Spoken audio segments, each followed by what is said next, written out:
There is this misconception that INTJs are not very sexual people. And this is something that I am vehemently against, right? I'm not really for this mentality and this mindset. I'm an INTJ. First time I tested for this, I think 2014. It's 2023 now, right? So it's been 9 years. I've consistently tested as an INTJ, and I've also gone over the function stack, and it's pretty consistent with my personality. Now, there have been like maybe 1 or 2 times I've tested as an INTP, but those were times where I was going through periods of my life where I felt like being judgmental and the effect that it had on other people was something that negatively affected the quality of my relationships and the quality of my own life. So maybe some of my answers were more skewed towards being a perceiving individual versus a judging individual. But we got to understand that when it comes to the Myers-Briggs typology system, right, that it's not based off of the letters, right? And sometimes it creates cringe, right? Because I understand sometimes I have conversations with people and they'll take the test and they'll be like 55, 45, you know, extroverted or introverted, or they'll be like 55, 45, perceiving or judging, or 55, 45, feeling or thinking. And I think it's important for us to understand that as Myers-Briggs typology began to evolve, that it shifted more towards a focus on the function stack rather than on just the letters that are there, because you can be in an unhealthy place and you can test as something different than what you are, but that's just the typical unhealthy place for what your type is. Like, I'm also very big into Enneagram, right? When you're big into Enneagram, you understand that there is the point of stress and then there's the point of growth, right? I'm an Enneagram 5 wing 4, right? So a 5 under stress goes to the 7, but a 5 under growth goes to the 8, right? So let's say that you're a 5 and you're in a point in your life where you're just grinding, you're really pushing forward towards your goals, then it probably wouldn't be inconceivable for you to test as an 8, right? Because that's where your mind is at the moment. And if you're under a whole lot of stress and then you start to identify with what you're experiencing in that moment rather than what is consistent with you overall, then you may test as a 7. That's not something that's inconceivable.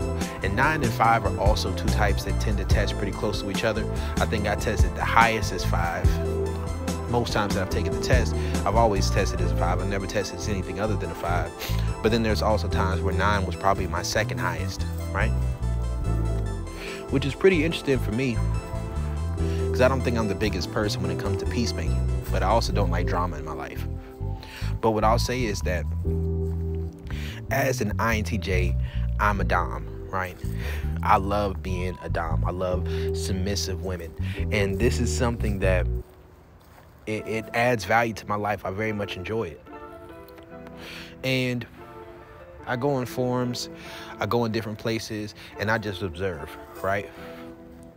I just observe. I don't always comment, but I see a lot of INTJs who have negative thoughts about sexuality, and I think a lot of this has to do with SE inferior, extroverted sensing, which is at the bottom of the function stack, right? Now, for me personally, I do not like the idea of fear. I don't like the idea of fear being something that holds me back, and it feels irrational to me. It feels like something that's holding me back from what I could possibly be from self-improvement. And if you know about INTJ, self-improvement is a very big thing for us.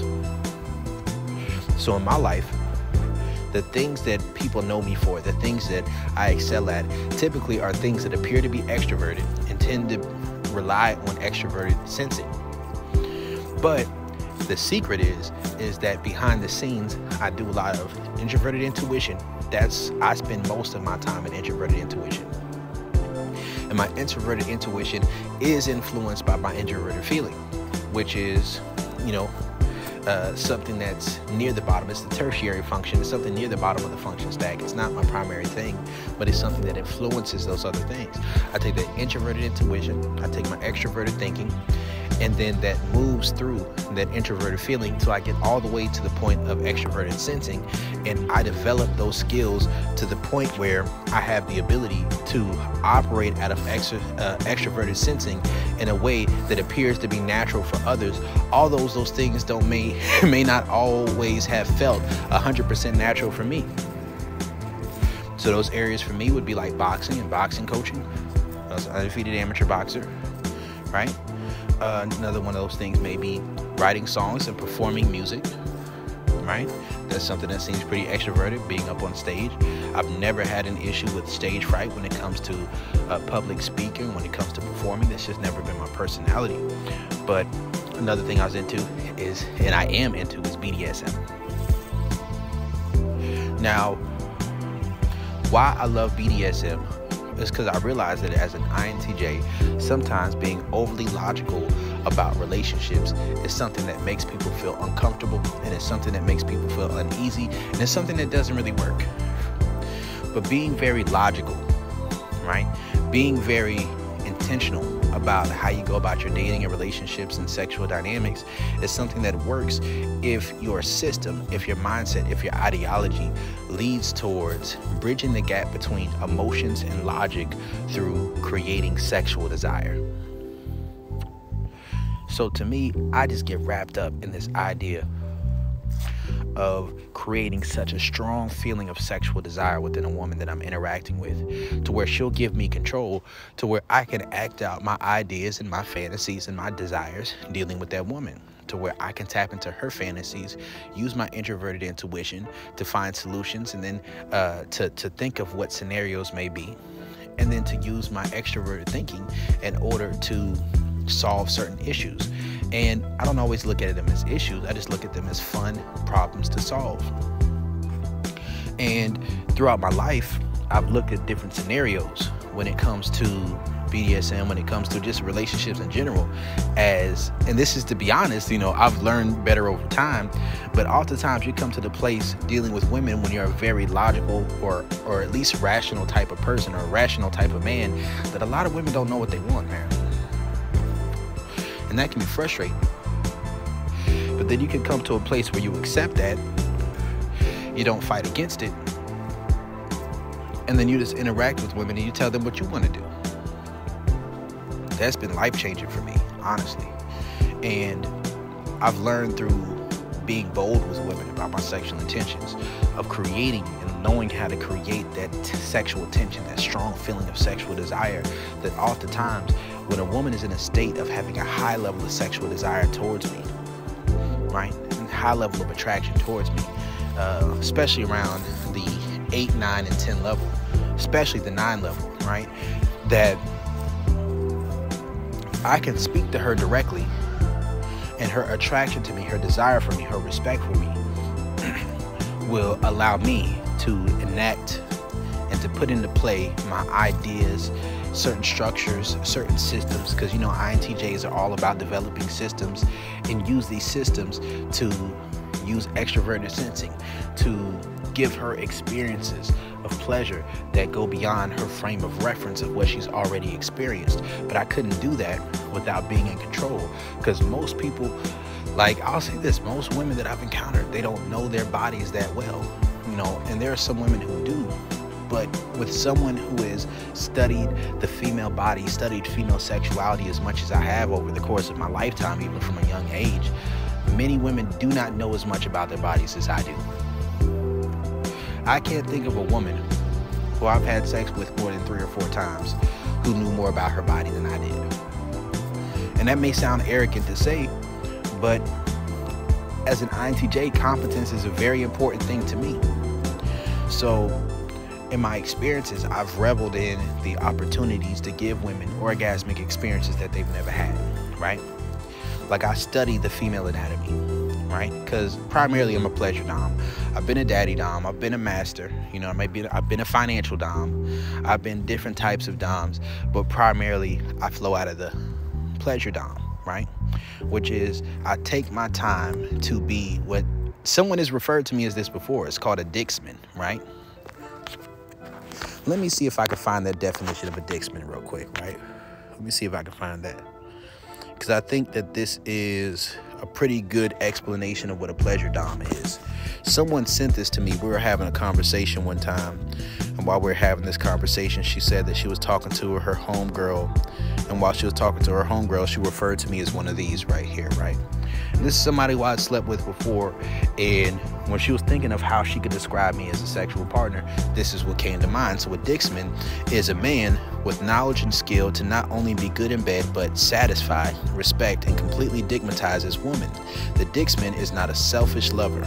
He is not prudish, and anything and sexual is never shameful but embraced. The Dixman can bring out the inner, most kinky sexual nature of even the most prudish woman and make her feel classy, never shameful of her desires. Very few are able to fall under this category. A Dixman can also calm even the most highest of anxieties and flares of hormones, and will use this skill to simply put his partner to sleep if needed. Now, where this is a powerful thing for me is, and this is something that relates to this but doesn't quite, right? It's a little bit off kilter, but one thing that I like to do is to know the different parts of a woman's body, the different spots and erogenous zones that can create orgasm, and to attach and to explore what effect this has on her psychology, on her emotions, right? So in my experience, let's say that the way my penis is set up, it's easier for me to give women A-spot orgasms. Most women don't even know about A-spot orgasms. I can also give cervical orgasms, O-spot orgasms, cervical orgasms, of course, clitoral orgasms. I don't even talk about clitoral orgasms because they're so easy to give. Like, you don't even have to know too much about a woman's body to give her clitoral orgasm, because that's what most women are the most used to masturbating through, is their clitoris, because it's homologous to the penis. It's the most external. I've also given, nipple-gasms, right? And I've gotten a few women pretty close to the throat-gasm. I've done good bit of throat training with women before, and throat training, nipple-gasms, all these different things, giving women experiences that go outside of the norm, and then studying that woman's reaction, studying how she feels about these different types of stimuli, how it affects her mentally, how those things affect her emotionally. And sometimes I might even give a cocktail. Sometimes I'll give a combination of these different types of orgasmic experiences depending on the woman's mood that day. So if a woman is in a high state of anxiety, sometimes that woman needs a G-spot orgasm, right? If that woman is in a very submissive state that day, where she wants to enter into subspace, or I want to take her to subspace and I see she's receptive to it, then if she's in a very high level of submissiveness and feminine submissiveness where she just wants to let go, then it may be the cervical orgasm that day. On a typical day, giving a woman that rushing, antsy, lustful feeling, multiple A-spot orgasm is typically going to be my go-to, right?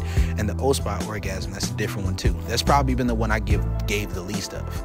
And the funny thing is, and this is probably a lot of personal information, I've probably given more cervical orgasms than G-spot orgasms.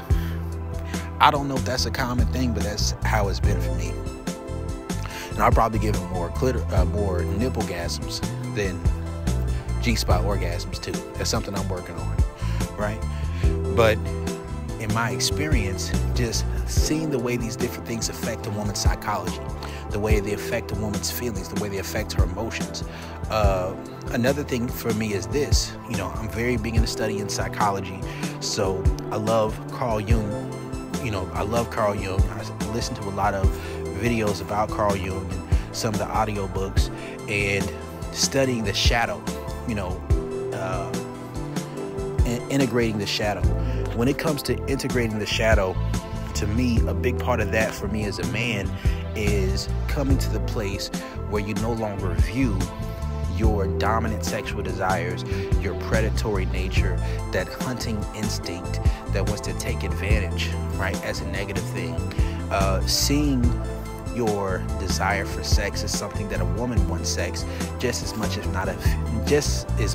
not more than you do, right? Especially more than you do in instances where you're able to get beyond her social mask. And that is an experience that I love to have. Like, I just love to take a woman beyond her social mask, her social programming, where she views sex as something that she gives a man, where she views cooperation or what she sees as submission as something that she gives a man, and giving her the experience of pure, true submission, where submission is an experience that she receives rather than an experience that she gives. And these are powerful things. These are powerful things. So for me, as an INTJ, I don't have a whole lot of energy to give to everyone, right? I don't. I'm just being completely honest. There may be times where I come off as extroverted, because of certain things that I do, certain things that I engage in, but that doesn't actually make me extroverted. I'm still an introverted person, so I have a limited amount of energy to be social. But if we're talking about Enneagram, my primary instinctual variant is a sexual instinctual variant, which means that I love intensity, right? And I think that may also go in line with being a Scorpio. Many INTJs are not into astrology. I'm not super deep into astrology. I only know some of the characteristics of a few different types, and those are just types of myself and some of the women I've dealt with. But for me personally, being a Scorpio sun, Leo moon, Scorpio rising is pretty accurate to me because I love intensity. I love sexual connection. I love being able to take someone to the depths and the dungeons and the darkness of who they are sexually, and to let them know, hey, where you are right now, I accept you.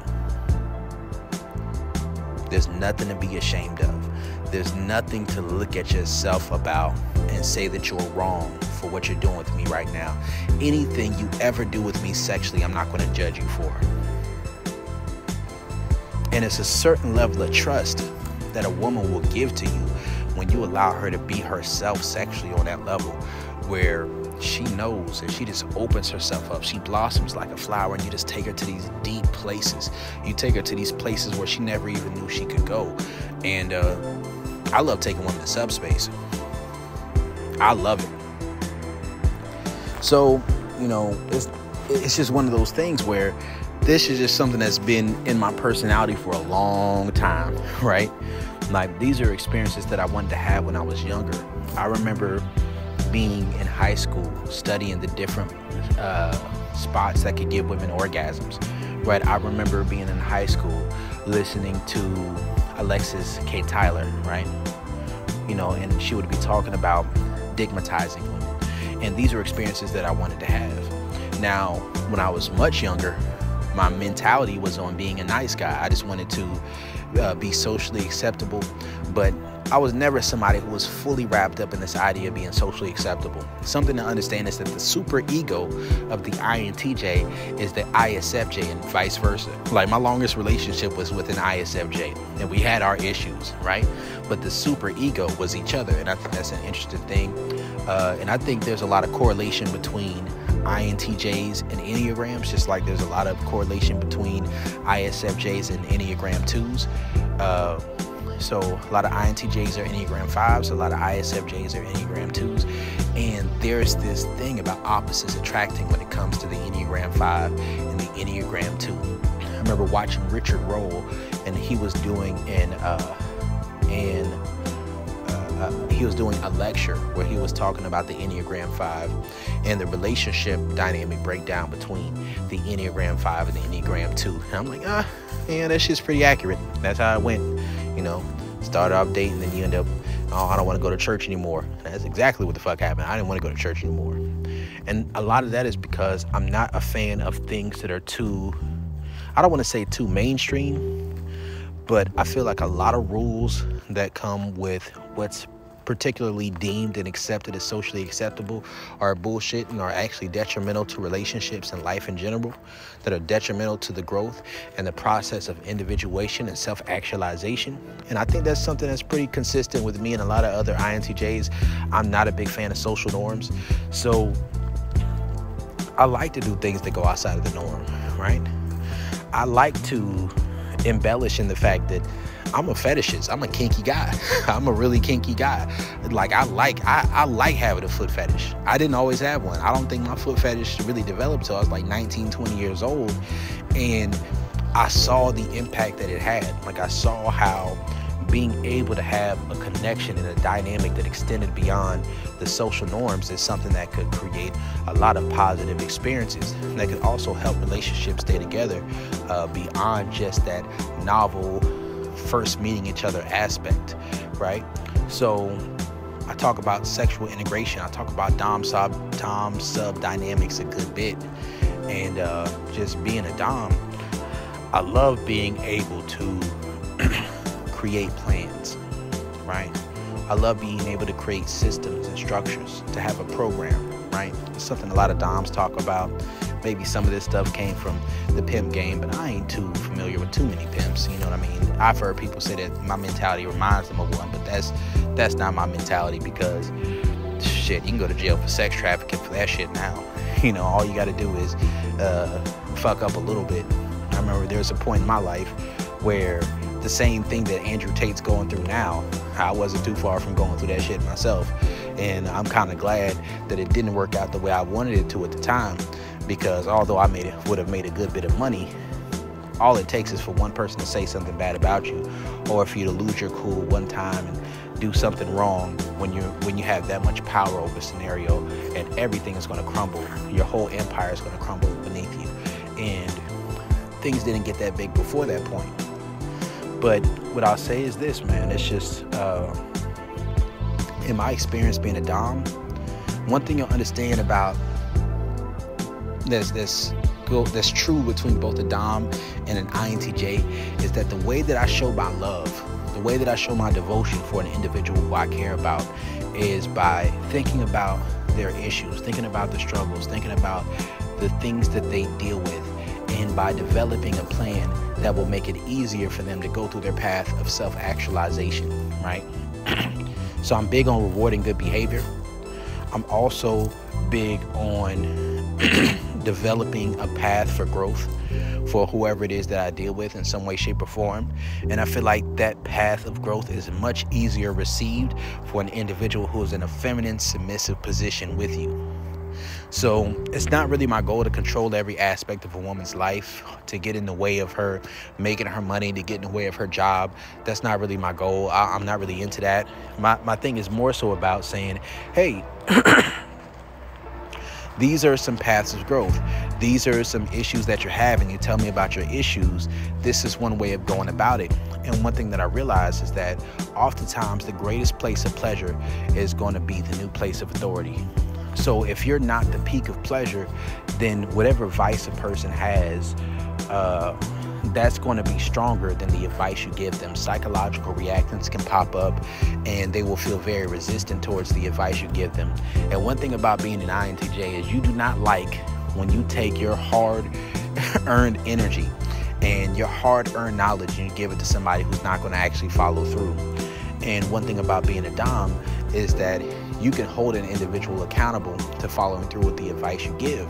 It's like, oh, like let's say I've dealt with women who were poets or songwriters, dealt with women who had different types of things they had going on. I like to work on the personal growth as far as on an intellectual level, as far as on a self-knowledge, self-improvement level, sometimes on an exercise level, because just like I said, I'm a boxing coach, so I can help with certain things when it comes to getting in a better shape.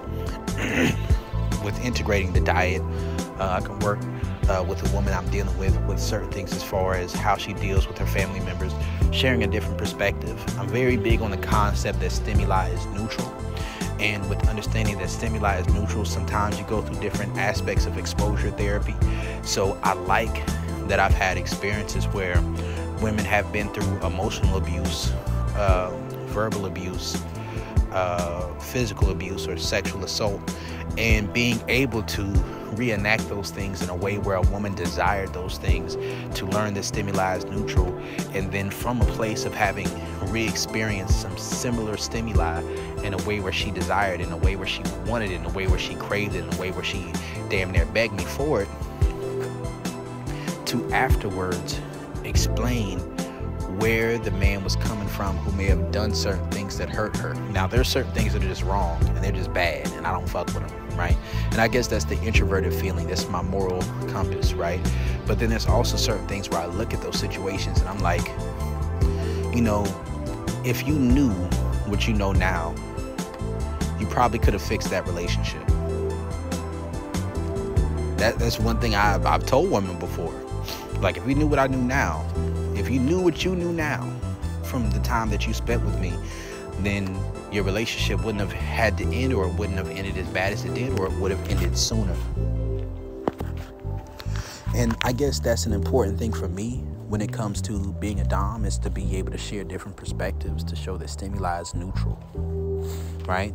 And I think another thing is just in my experience, and this is touching on what I said earlier about having experiences where I felt like, times where I felt like women didn't know what they want.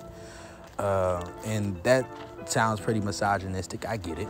I do get it. But I've just had experiences that work like that. Like, I've had women who, like, flaked on me, and just because I have better game now doesn't mean I still don't go through women flaking. It's just that when you have an abundance mindset, it bothers you much less. A lot of what I had to experience in my life was to get to the place of having enough options and having enough internal security to not take things as personally, or to have a capacity to take things so personally that you don't seek to overly go into the details about what somebody's external motivation may have been. Now, let's not confuse this too much with the fundamental attribution error. Let's not do that too much. But we got to understand that when we get into the topic of personal responsibility, and that people aren't going to necessarily do what's right, but they're going to do what they feel like doing, and that simply communicating what you want isn't always enough to get the outcome that you desire. Sometimes you have to know how to make yourself desirable for the outcome that you desire, right? Make yourself attractive for the outcome that you desire. If you don't know how to do that, then you're going to talk yourself over, communicate till you're blue in the face with people who have no intention on doing what you want them to do. Because you cannot control anyone but yourself. And with understanding that you can't control anyone but yourself, an individual desiring and respecting you to the point where they're willing to give up control of their behaviors outside of just in your presence, or outside of what they do with you, what your boundaries are, where you're able to set standards, that's a great experience. Like, I've had women who respected me so much to where they would divulge the information of how much money they made and what their expenses were, so that I can help them better put together their budget. Or I've had women who I would tell them once or twice that I really like when you wear floral clothes, I really like when you get the all white toes, or I really like when you wear natural hair. And I would tell them these particular things, and then the next time that I see them, or months down the line, I'd see them wearing these things. And I think that being as observant as I am, I feel like being a dom is a great thing for me, because it puts a higher value on my validation. It puts a higher value on the praise that I give a woman, right? Like, being a dom, in dom subdynamics, how I define being a dom is being a primary giver of pleasure and a primary receiver of control, and not mixing it up too much, right? And I love when a woman does certain things that shows me that she's paying attention, and then I show her that I'm paying attention through praising her for following instructions, or praising her through doing things that I didn't ask her to do. And these experiences for me as a dom are powerful things. They're very powerful things. I love the influence and the power that comes with it, the control that comes with it. First off, I have to be in control of myself. But there's a certain feeding off of that energy that comes with it. And I'll be honest about it. And that's where a lot of the importance of aftercare comes in at. That's where a lot of the importance of aftercare comes in at.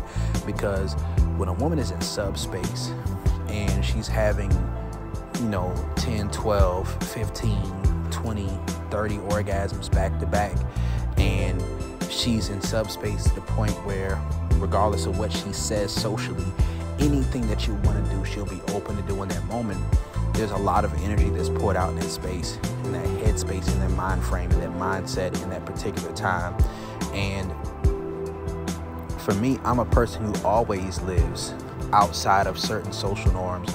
I always live outside of a lot of things that people deem to be socially acceptable. So to be able to meet a woman and to encounter that woman and to bring her into a space of mind where she accepts those things, where she desires those things, where she looks at those things as positives, that's something that it makes me feel understood more than just interacting with a person in a vanilla way, where everything is about communication, where everything is about compromise, right? And one thing I've learned in life too is that I'm not like, I can be compromising, but I had to learn to not be so much, because in many instances in my life, and this is something I guess you could say comes from having like wounded inferior feeling, wounded introverted feeling, where instances where I was willing to compromise with women, a lot of the times those women would just go ghost on me, right? I'd say what I wanted to do, right? And then and I'd be willing to compromise if they came with a counter offer. And most of the time when that would happen, the one would go ghost, the one would lose interest. But if I were to just not respond, or if I were to just stand my ground, typically the woman would come right back around, do whatever I wanted to do. And just being dominant in general is something that I love. It's something that's kind of just ingrained into my DNA. It's ingrained into my personality. And being a dominant comes with a lot of benefits. It also comes with a lot of responsibility, right? Like when you're a masculine submissive, if you don't know about my sexual polarity quadrant, watch some of my videos, like just as an Enneagram 5 or as an INTJ, creating overarching world systems and systems for the way things should be as a philosopher. These are things that we tend to typically do. So I don't think I'm just so special for that. But if you check out my sexual polarity quadrant and the way I break that down, you'll understand some of the things I talk about better, right? But my experiences since being more dominant have been great. Like the way that women react to me, the way they interact with me, the lack of pouring out energy without that being returned is a great feeling, right? Being able to provide a great level of pleasure, to be able to provide experiences that stretch a person beyond their point of view. And like another thing is I'm a degrader, right? That's one of my bigger things. I'm a degrader, right? I love the concept of informal speech, right? Just like if I have a homeboy, I'm gonna call him my nigga, right? Or I'm gonna call him my dog, right? And some people are like, oh, why would you do that? I'm like, I don't give a fuck about what you're talking about. That's my dog, that's my nigga, it is what it is. But honestly, it's about understanding the concept of informal speech, right? When somebody has a certain level of closeness or intimacy to you, there are certain things that they can say and or do to you that the average person you come across, you're not going to be receptive to. And that is something that I take advantage of as a dom. So any woman I deal with, that's my bitch. That's my bitch. That's my nasty girl. That's my good girl. That's my slut. And that's how I'm going to speak to her. And knowing that a woman is listening to that, she's hearing that, she's receiving that with gladness, she's receiving that with happiness, she's receiving that with desire. It's something about interacting with a woman and seeing her body quake and shiver at a mere look or touch is something that it's like I take a deep breath in my nostrils and I feel something in my chest. I don't know what it is, right? But that shit feels good. And having that type of control, right? To where I can not only use that control to do things that stroke my own ego, but also things that improve the quality of another individual's life is something that I much appreciate, I much enjoy, right? So as a dom,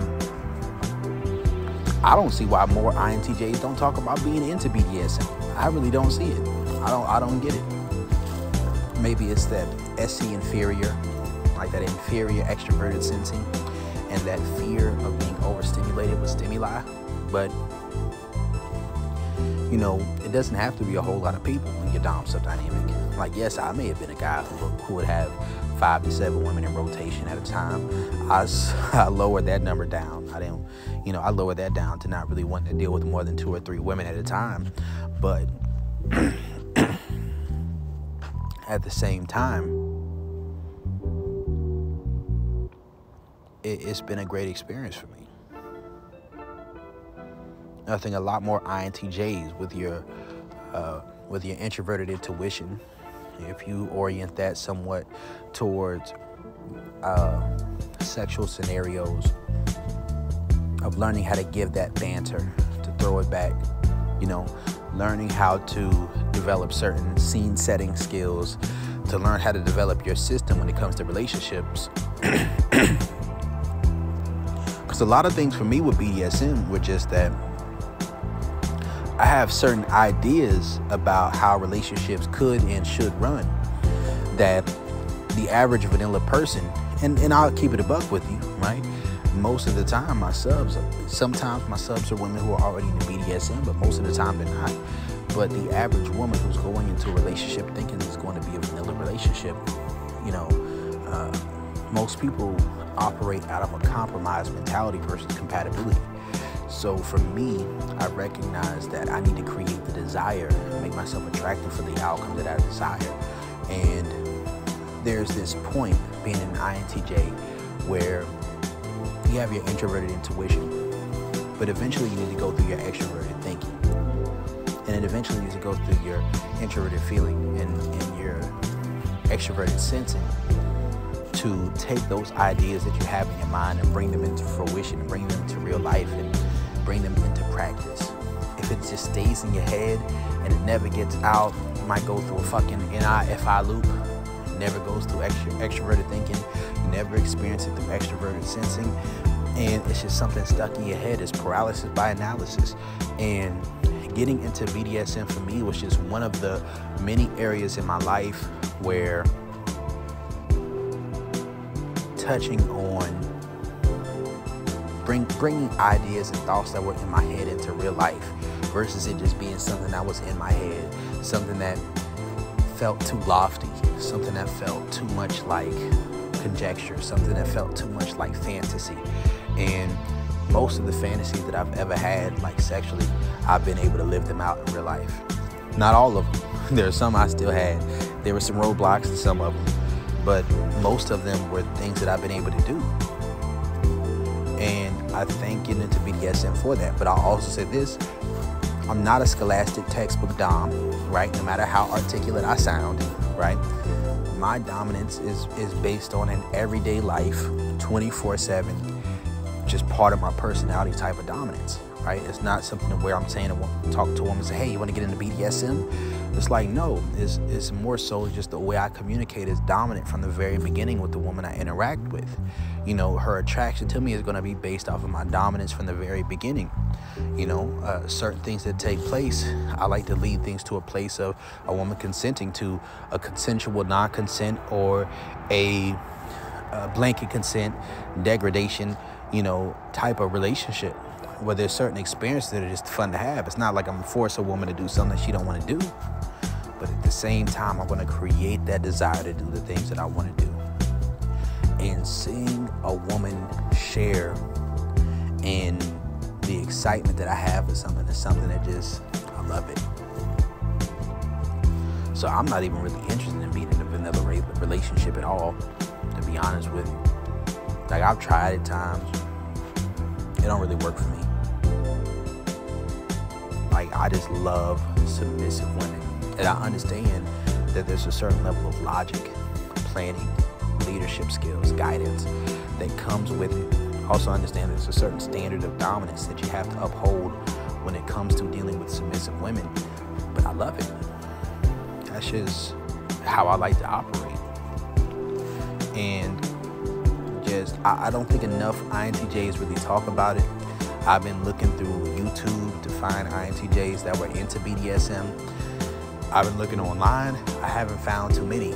I think there are some in my group, Sociosexual Dynamics, on Facebook, but I haven't heard too many people make a correlation between the two, because most people's idea of INTJs is that we're very sexually rigid, that we overanalyze things. It's like, listen, I took the time to analyze these things for myself, to prepare myself so that I would be ready for what would transpire.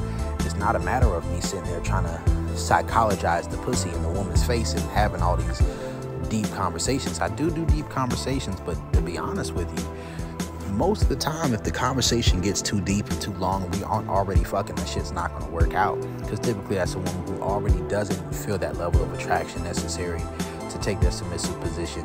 It's typically a woman who hasn't already decided that she wants to fuck, that she wants to fuck with me. So typically that doesn't work out. But I just like to do things from my own way, right? And I call it transitional dating, dom-sub dynamics, sociosexual dynamics, the biology first approach, you know, like a frog in a pot. Right? And a woman has only but so much time to be receptive to me before she's entrenched and wrapped up in my essence. You know, I've had women write songs about me, write poetry about me, all types of shit. You know, spend a whole bunch of money on me. And that isn't the measure of my dominance. It isn't the measure of the validity of the things that I say, because those superficial things, they don't mean but so much to me. But what I also understand is that the more that a person invests, right, the greater the level of control they're given up, the greater level of pleasure they can experience. So this is Coach Brody. This is why I love being a dom, why I love BDSM as an INTJ. It's Coach Brody, I'm out.